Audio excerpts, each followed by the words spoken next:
Hello Doha, welcome to 974 Live. My name is Abla Sibak and I'm here with... This is G Valentino. Today's guest is someone very special. He has extensive experience in the corporate world. He is a serial entrepreneur and his work as a life coach has inspired and impacted many people's lives. Today we are joined by Ajayan. Thank you for coming on the show. Thank you so much for letting us have you today. Okay, so we're going to play a small game. Each one of us is going to say 5 words. And against that word, you come up with the first thing that comes to your mind. Okay? So G's going to start. First word is people. I love them. Manifest. Story of my life. Purpose. I'm still searching. I love that. Ego. A friend, which is I hate, but still he's a friend. And Ajayan. Okay. I'd rather skip that one. Okay. Okay. Education. Okay. I have a degree in human resource business management specialized in human resource. Passion. Passion is to impact life, impact people through impacting life, or the other way around actually, impacting life through impacting people. Well, it works both ways. Both ways. Yes. Qatar. My love. Future. Still coming, and I don't know anything about it. Neither do I. Life coaching. It's more than a job. It's more than a career. It's part of me now. Okay, inshallah. All right, so we have the questions prepared, and we'll just ask you the questions and then just proceed. So when you were younger and you went to university, what made you decide that you want to proceed in business management and focus in HR? To be honest with you, it's like it's the journey itself. It started with me trying to figure it out and thinking that I figured it out and that's gonna be my career for the rest of my life. And I thought I loved dealing with people, so I thought human resource, since the resource are humans, so you will be always dealing with humans. And that triggered me, and because I come from a big family, so I love dealing with people since it started from my main small community, which is my small family. And always when you were younger, you just liked to deal with other people. You were very social. Yeah. To a certain extent, because I used to feel that I'm an extrovert with a core of an introvert. So it was like a journey at that time. Then until I stopped actually believing in those boxes like extrovert, introvert, and I don't believe in them anymore. Not anymore. Yeah. Okay. And can you share with us some difficulties you faced in your early stages in your career? Okay. Although that I love dealing with people, but some of the struggles, which is like it was big struggles, are people also. Yeah. Because we always try to figure it out, and sometimes we try to figure out. It's always the relationship, whether he's your manager, he's your colleague, he's your someone that will work for you, or he's part of your team, and this relationship is like always was like what do you call it? A struggle for me to understand it. It was like I thought it's going to be a formula. One day I will figure it out, and it's going to be easy, and it will work with everyone the same. And that was actually a big struggle for me to figure out that it's not a formula. It is a flow. It's like the river. So you just need to handle The flow itself, and to handle dealing with different people in different ways. That's the main thing, actually. Okay. So I just want to go back a bit to when. So because I want the audience to know that you went from business management, HR and business management, and you realized that this is what you wanted to do because you like dealing with people. Mm-hmm. But was it the right thing that you wanted to do at that time of your career? I stopped actually believing right or wrong in our career, because for me it's like a journey, and you learn. Even if it was the wrong move at that time, I learned a lot from it. Now I believe it's the right actually move at that time.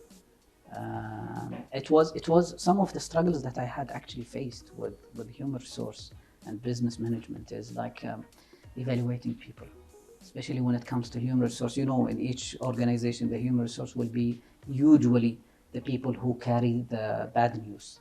Like if you're not performing well, if you're not doing good. And usually if there's a good news, your manager will come and tell you, not the human resource people or partners. And that played a big role that in my decision after a few years to actually make a move and go to something else, which has also dealing with people, which is procurement and supply chain. So I'm also working in that.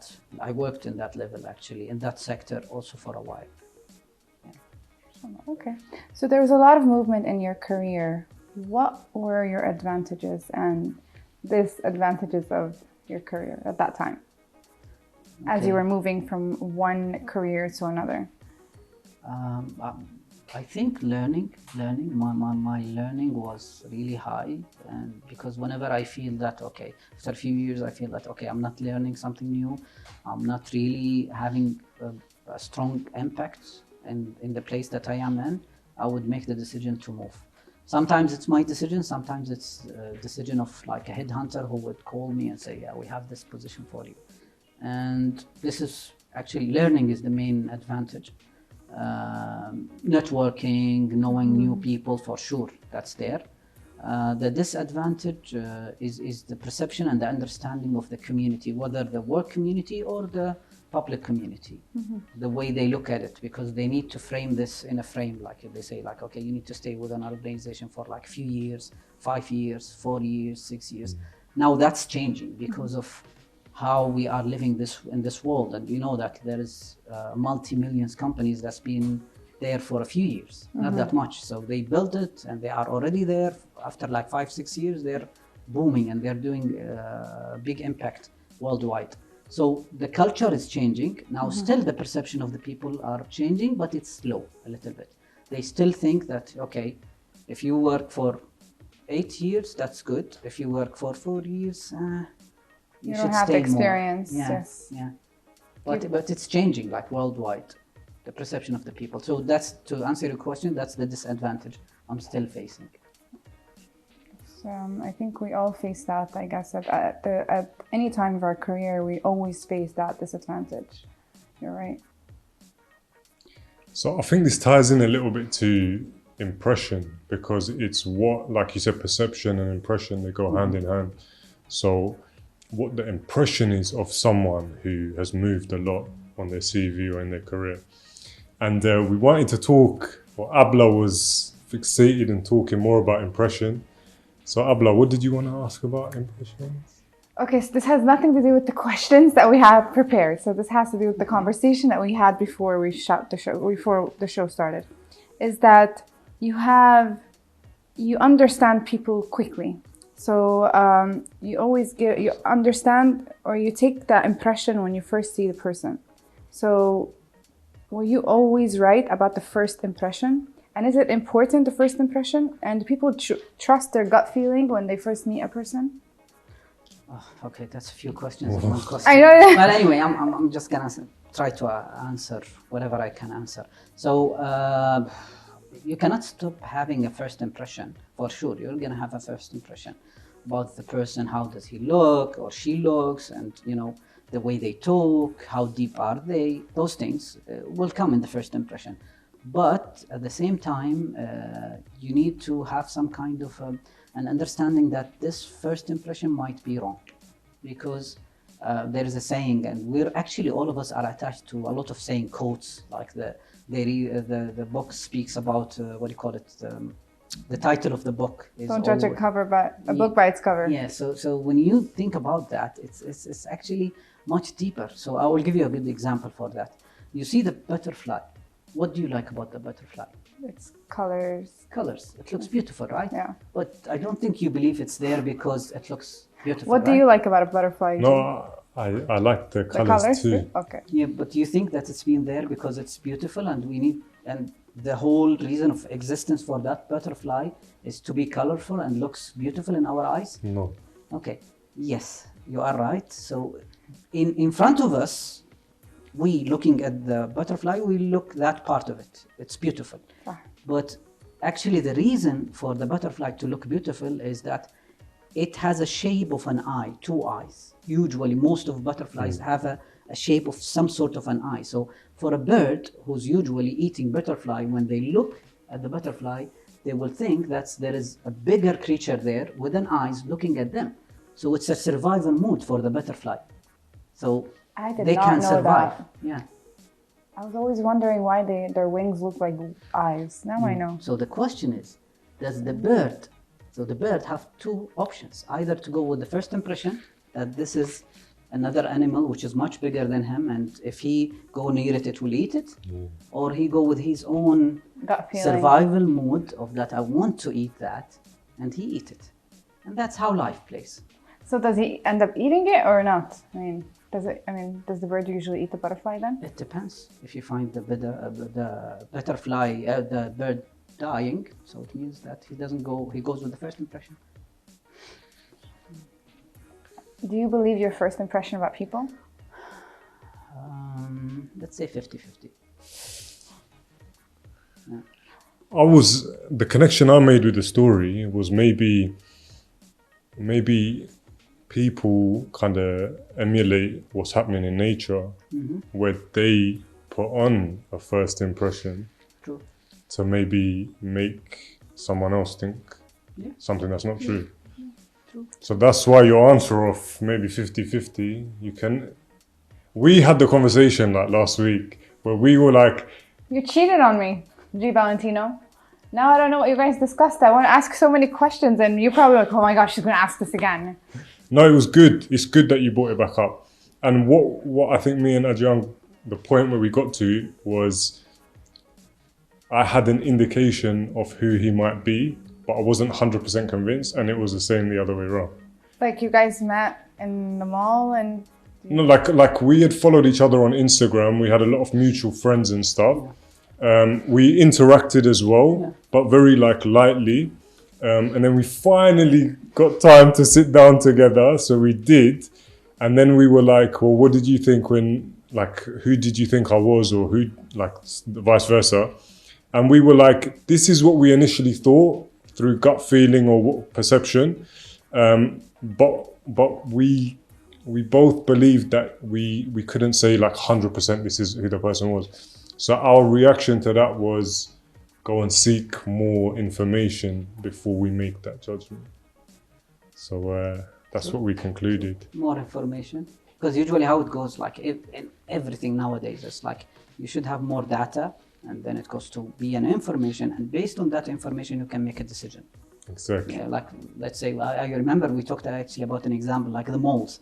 If the malls management have that much of data and they search how many people are getting into their shops, what's the gender, so many information, it's still a data, it's an information, but you cannot, really get something out of it unless you have an objective of some kind of a decision that I want to make. So based on that, you will have some kind of a brainstorming, and based on that, how depth is the information, you can make the most, let's say, wisest decisions. She's going to disagree now because Okay. she's going to start talking disagree. about gut feeling and mother instinct. This morning I had training with a new trainer, and the Okay. first thing she says when I was training is that she told me, I really like you. She's like, it's not usual when I meet people, I end up liking them. But you're just that personality that I liked her.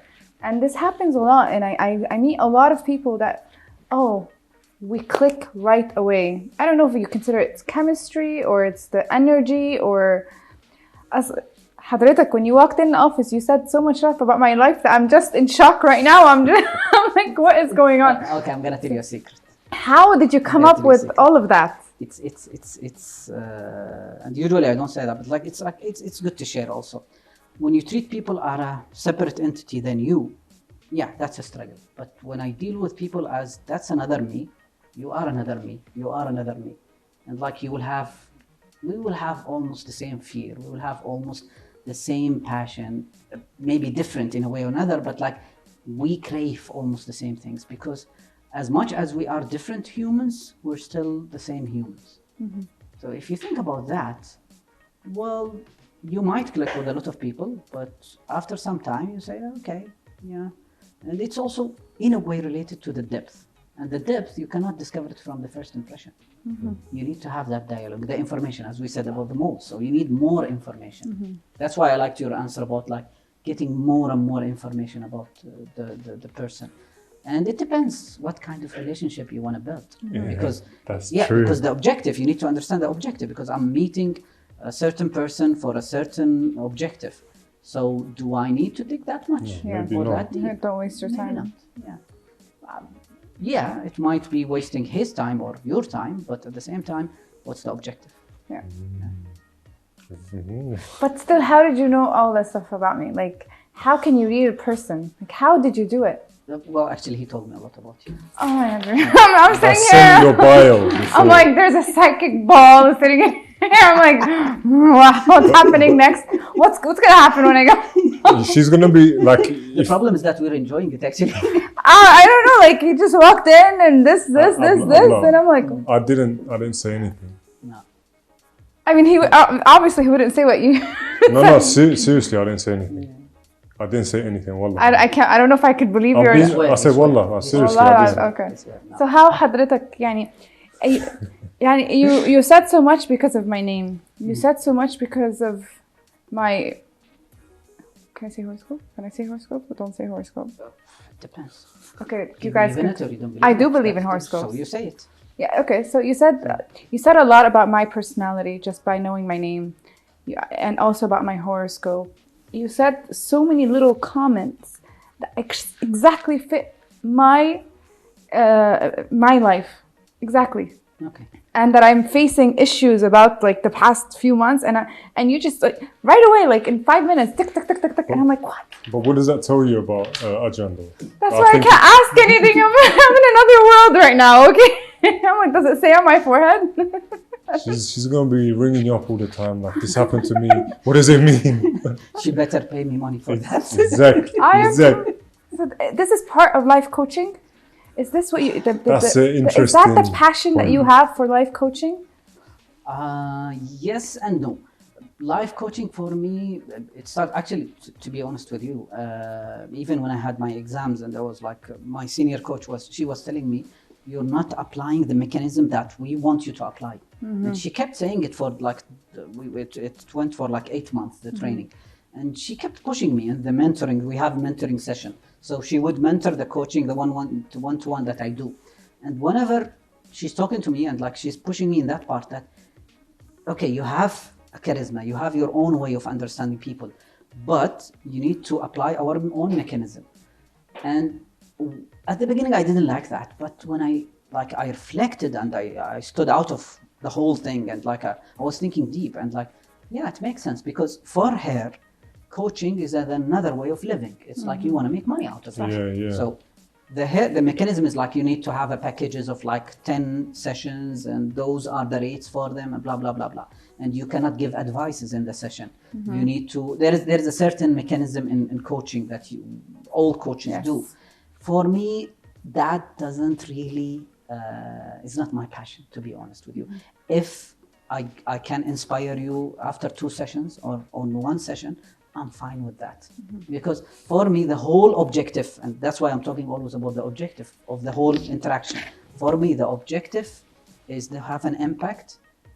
If it's a changing impact and it could happen in 2 sessions, fair enough. Yes. I don't need to drag you for 10 sessions. It's better that I impact 10 people, not only 1 person. It's going to be the same amount of money if we're talking about money. But for me, as much as I can impact people, I would love to do it that way.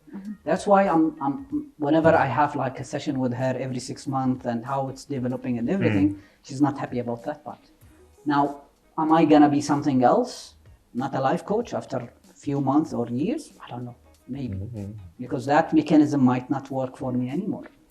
And the reason for that is like I see it as a mechanism, like the mechanism of whatever we're doing in life. Like, let's give an example. Ethics. Ethics is a system. It's just a believing system that we believe it and we apply it. What do you call it? Traffic laws is also a system. But the main difference between ethics and the traffic is that there is an applying force there. Like if you cross the light, which is red, the police will catch you and you will have an issue with that. In ethics, it's a little bit different. Now, I still do believe that there is a police for ethics, but in a different level.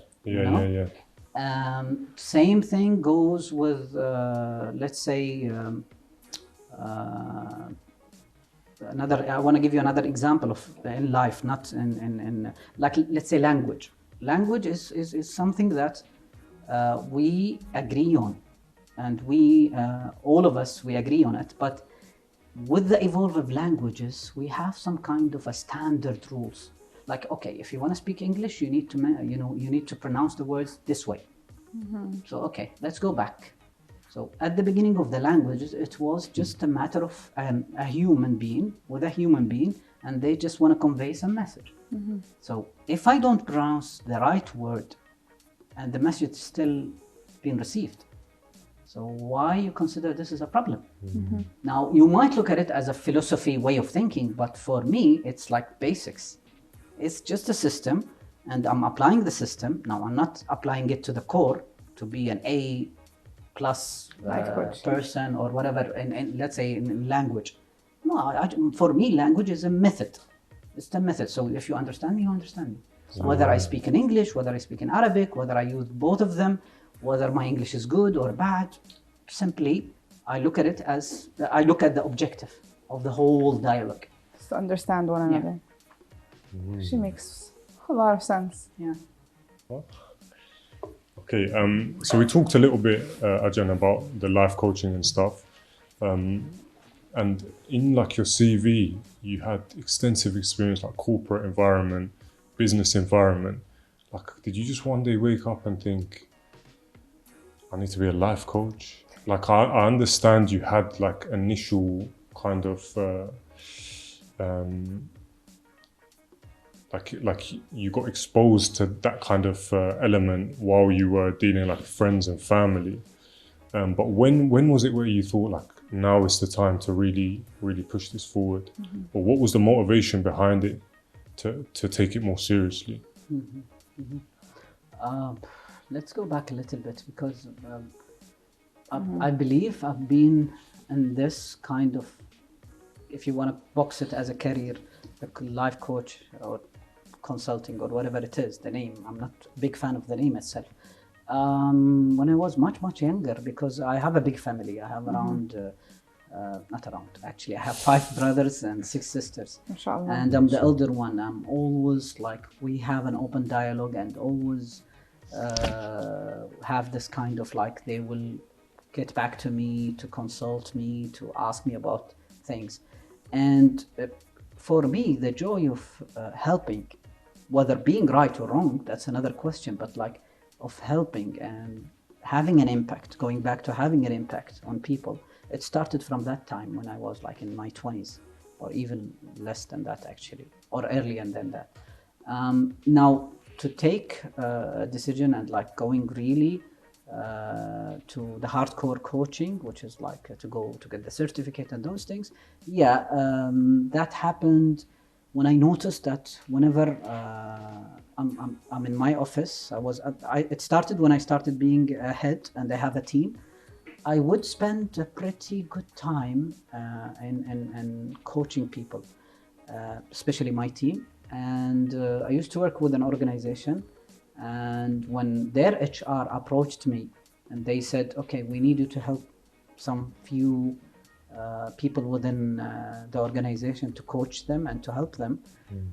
My awareness was like becoming more of the coaching as a tool and how effective it could be.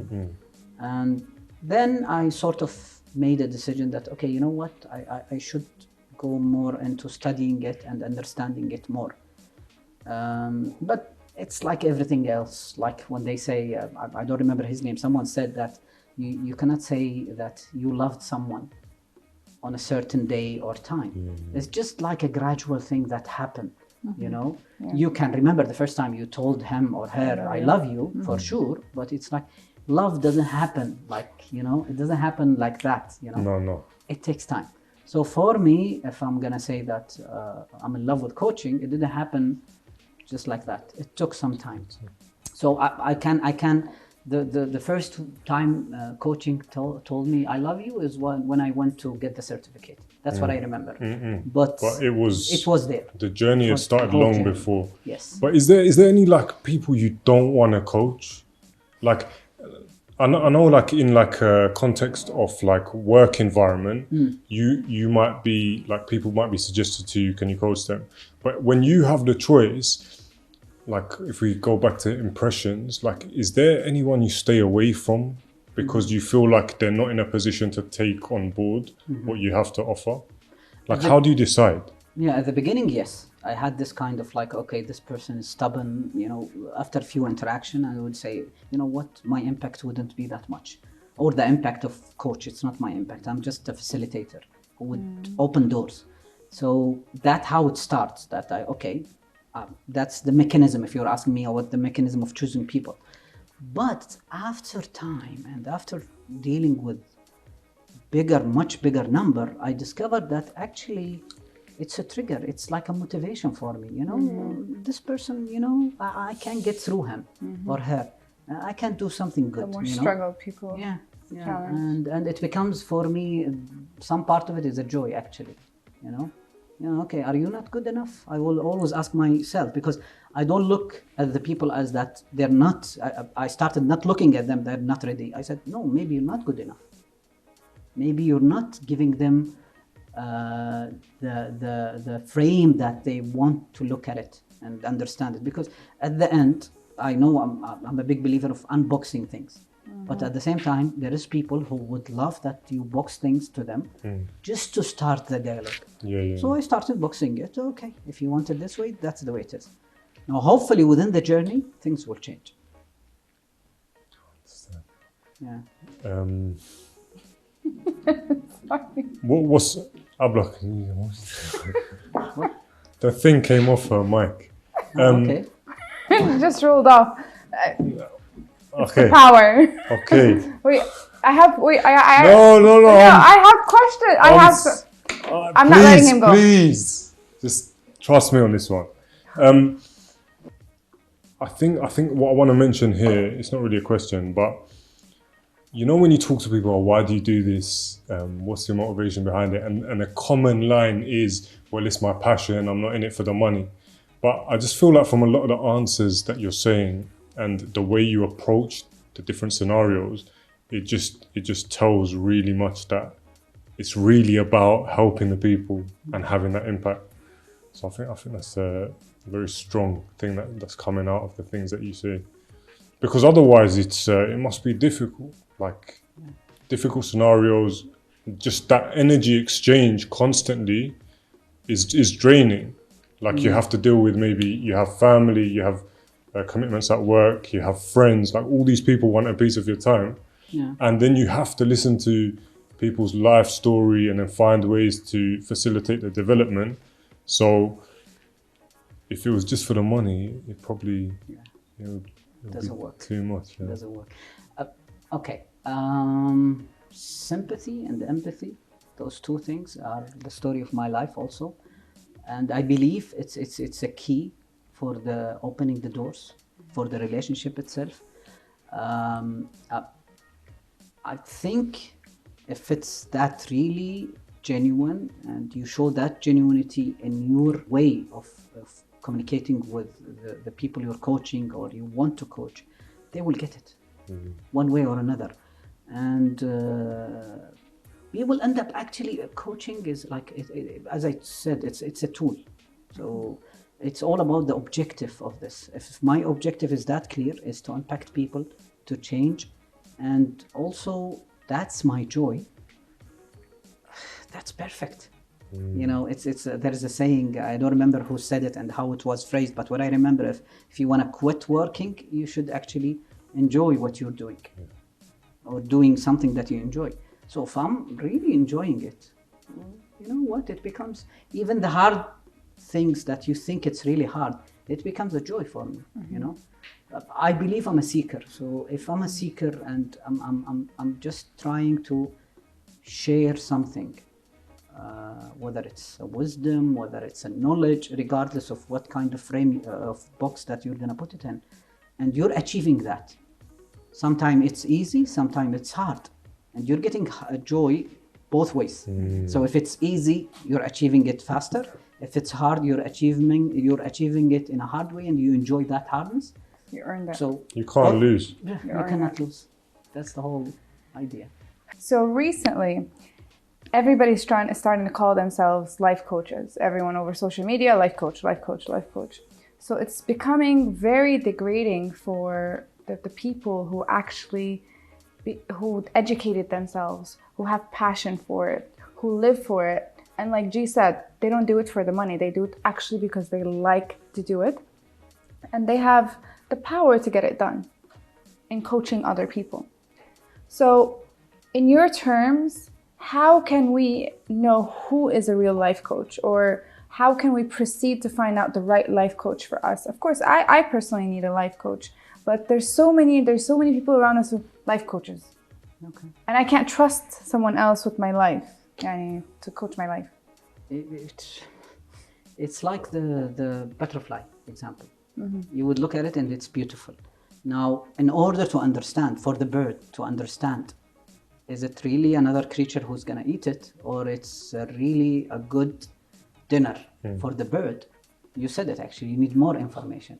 So my recommendation is that you need to seek more information before giving that kind of an open book strategy to that person. Is there a degree? Is there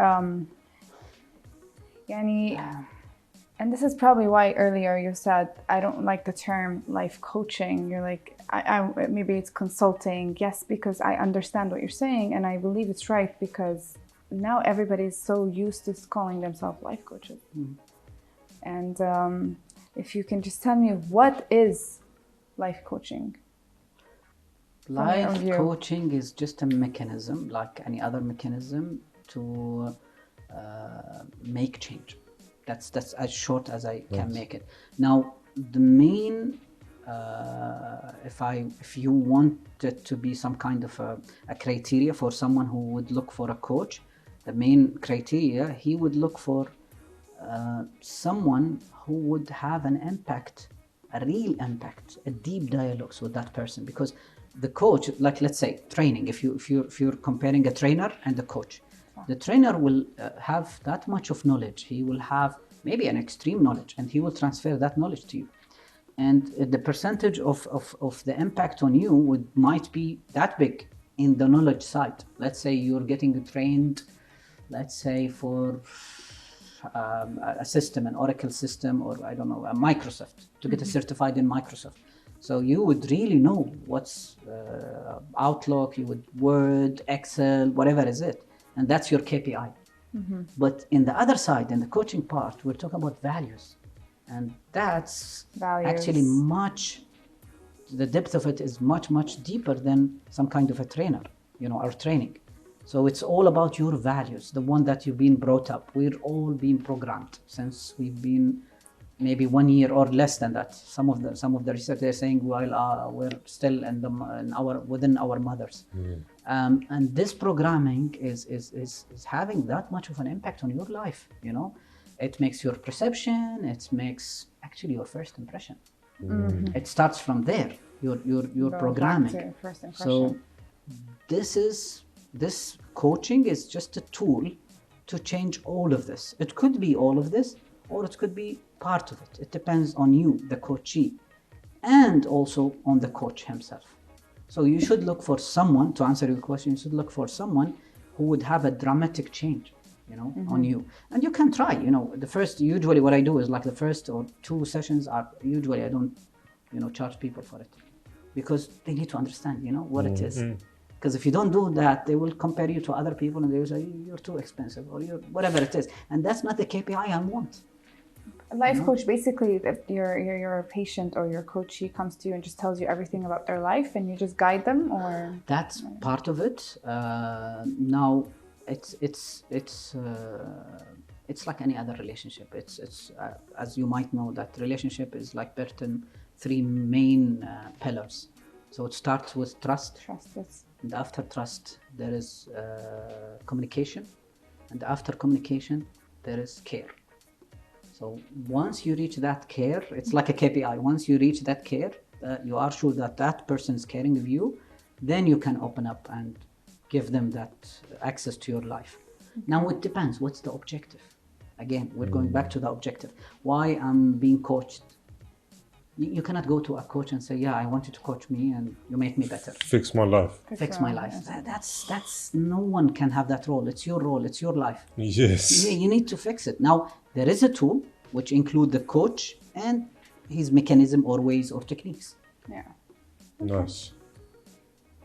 But you said something about how you become more self-aware. Do you believe in self-awareness? Is that a very strong strategy for a person to have in order to move on and reach his goals and targets? Yes, because if you're not aware of yourself, you're just another machine. How can someone become self-aware?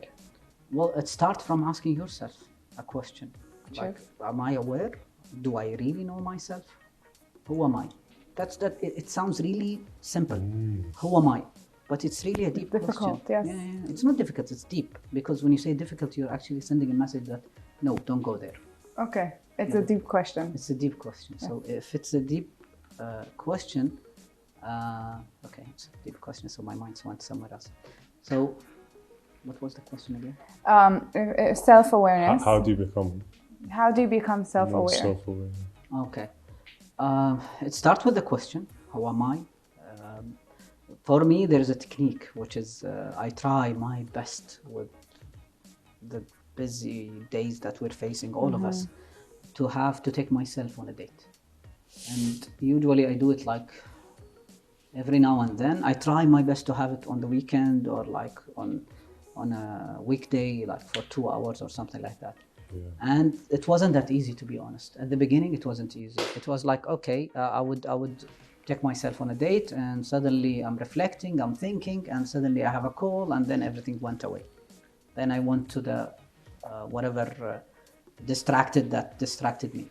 But after some time, I realized how valuable is this and how important is this, because this is for me. This is a date between me and Ajayan. Yeah. And talking and understanding and those things. Because, like say you're in a relationship or you have a friendship and you want to work on that, you'd sit down together and you'd spend that time. Yeah. But we never sit down by ourselves and work on a relationship with ourselves. Yeah, true. Because as much as it sounds easy, it's not that easy. It's not. No, It's not that easy. There's a lot of people lying to themselves as well who don't want to sit down with themselves. Because when they look at themselves, it's going to be something maybe they don't want to acknowledge. Well, maybe they're running away from their problems. Like, Or mistakes.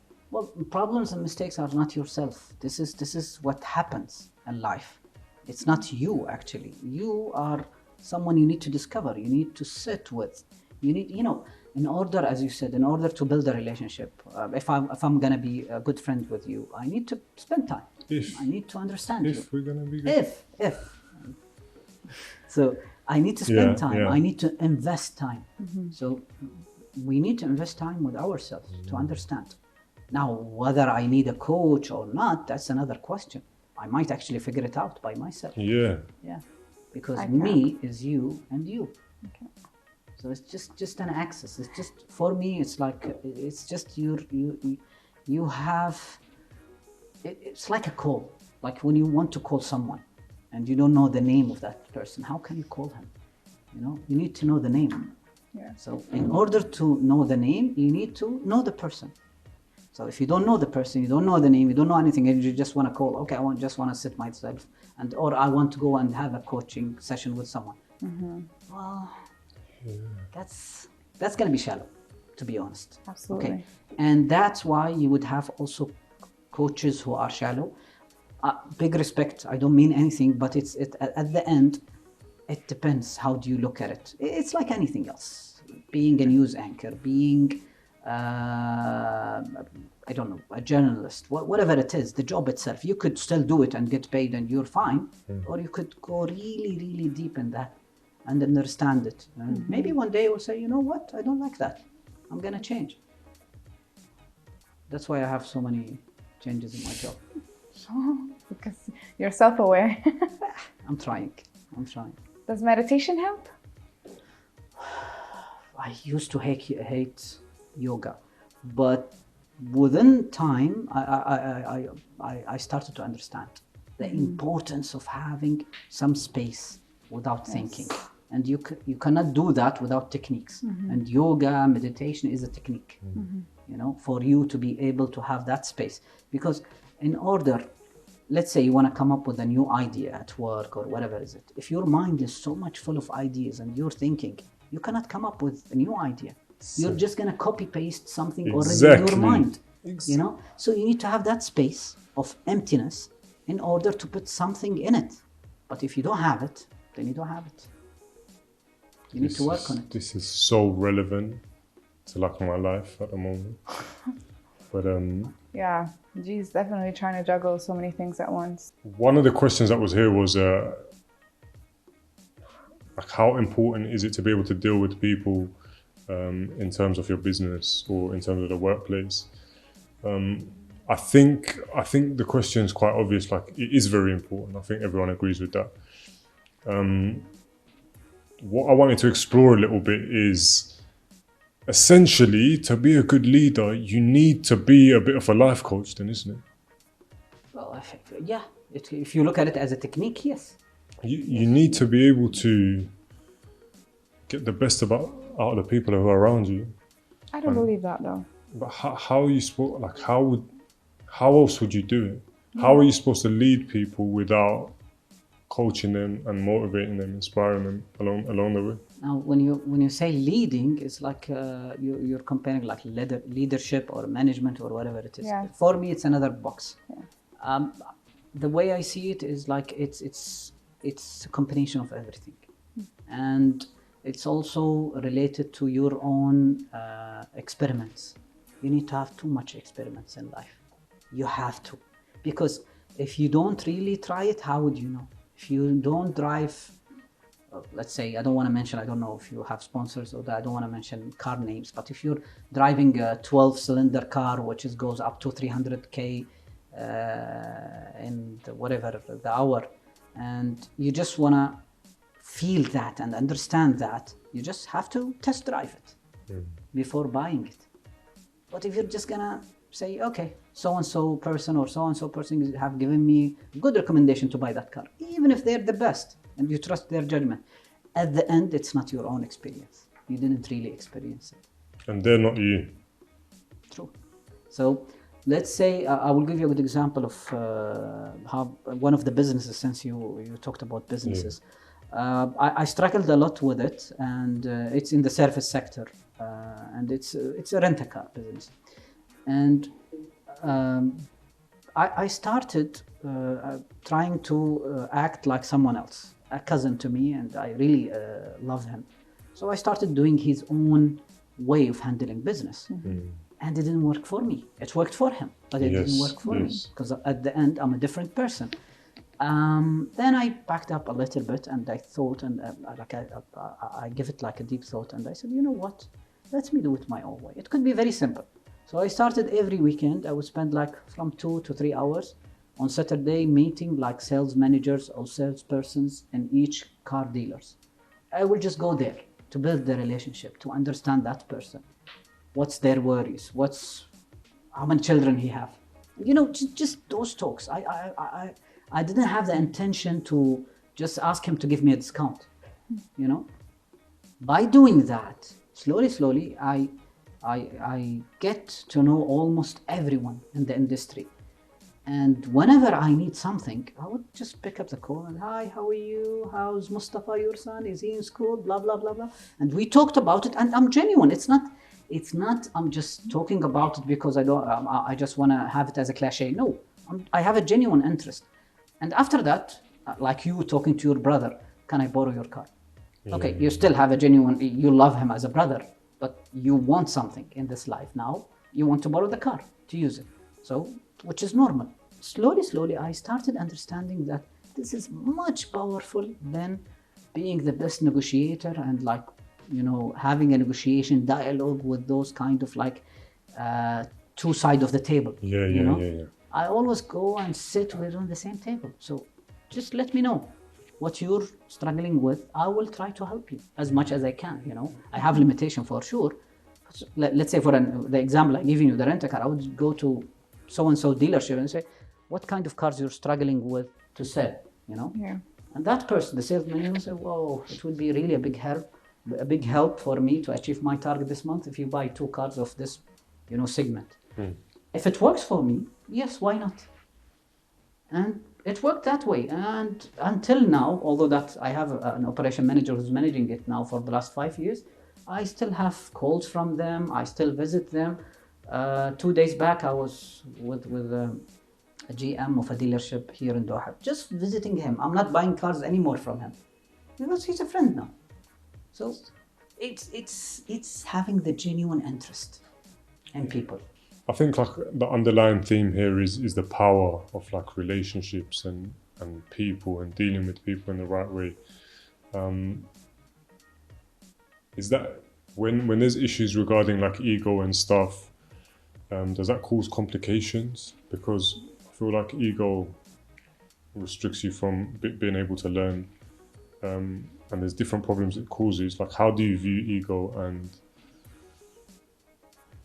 if you've got any examples that relate to that subject? I told you I look at ego as like a friend that you cannot avoid. It's like he's going to be with you all the time, but you need to understand how to handle it. For me, ego is like when I meet someone and we're sitting together, especially if it's the first time or second time or whatever it is. Ego would always be a physical person, and he would sit in the middle. And the ego, whenever I say hello, he would tell him that he said a cold hello. And he will start reacting to that cold hello. And the ego will translate it, my ego will translate it to me, okay, so he didn't respond the way I thought. So from my side, I need to ask my ego to go away.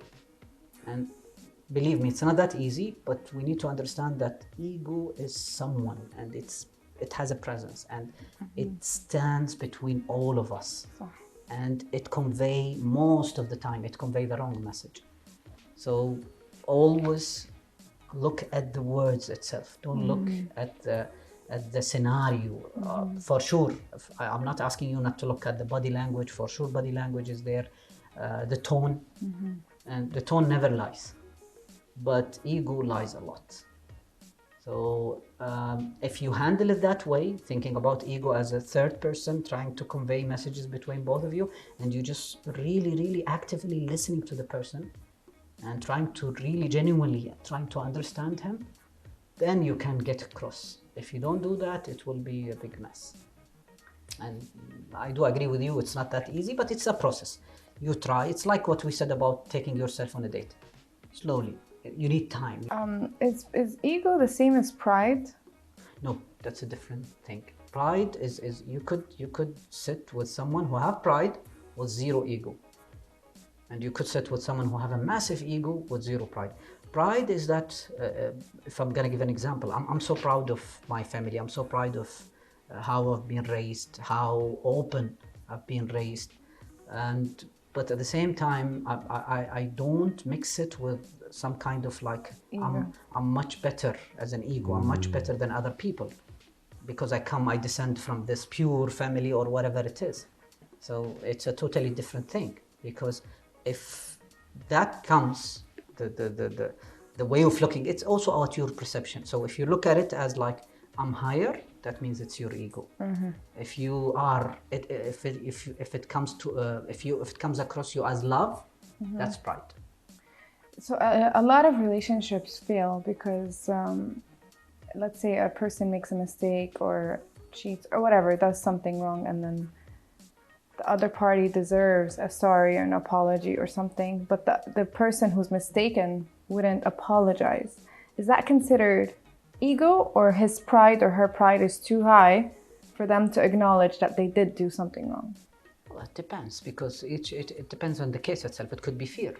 It could be a feeling of that intimidated from the other person, because he or she would feel that, okay, if I said I'm sorry, that he or she will keep pushing me again and again and again. So it doesn't mean that it's ego. But then the relationship would fail.